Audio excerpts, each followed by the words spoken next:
สบา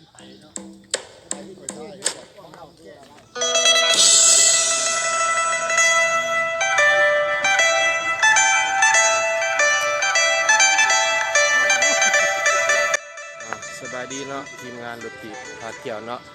มื้อนี้สิออกทั่วเนาะซุยดงลิงแล้วก็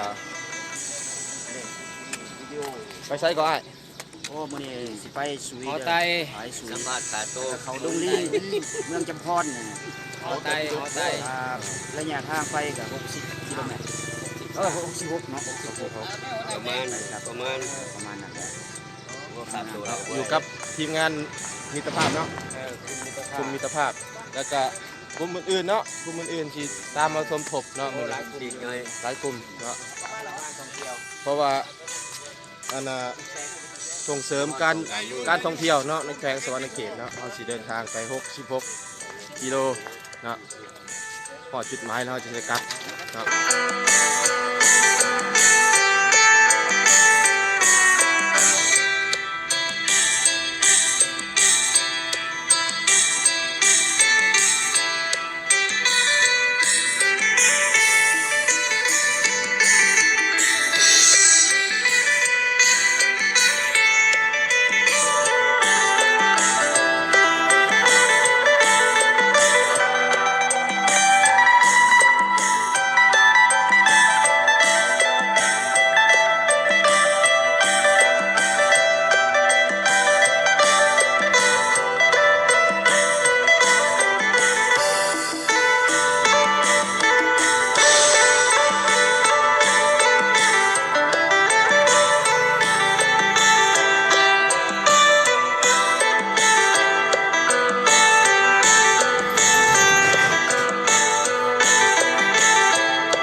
แล้วก็จะไปยิ้มเข่าได้ตัวเอ็ดละ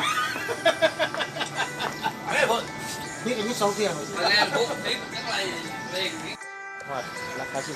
เขาซุปเปอร์มาร์เก็ตนะครับเวทเติมพลังก่อนเนาะ เริ่มล้างเลยเริ่มล้างก่อนสุดยอดหาเริ่มล้างก่อนว่ะ เวทเติมพลังเนาะอีก30กว่าโลเนาะ30กว่าโลเติมพลังก่อนเนาะของเพิ่มพลังกัน เห็นไหมกันนั่น ทีมงานเนาะ จะบอกก็ไปหาแห่นอะไรไปก่อนรู้ว่าสิได้ได้ปะ ทีมงาน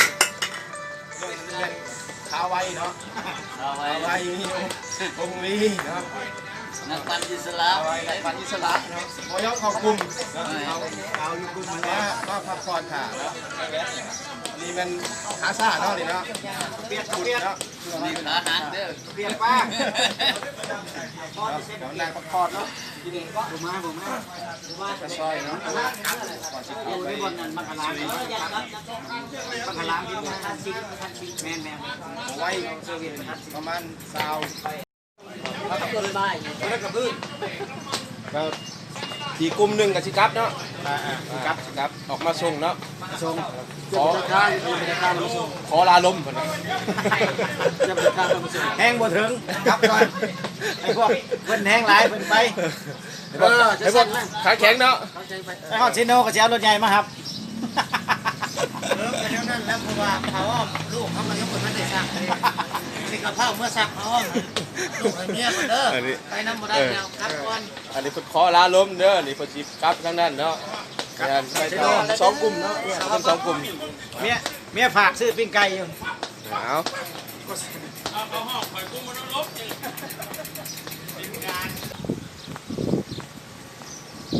โชว์พลังเนาะตอนนี้ ยังอีก30ลัก โอเค สู้ๆ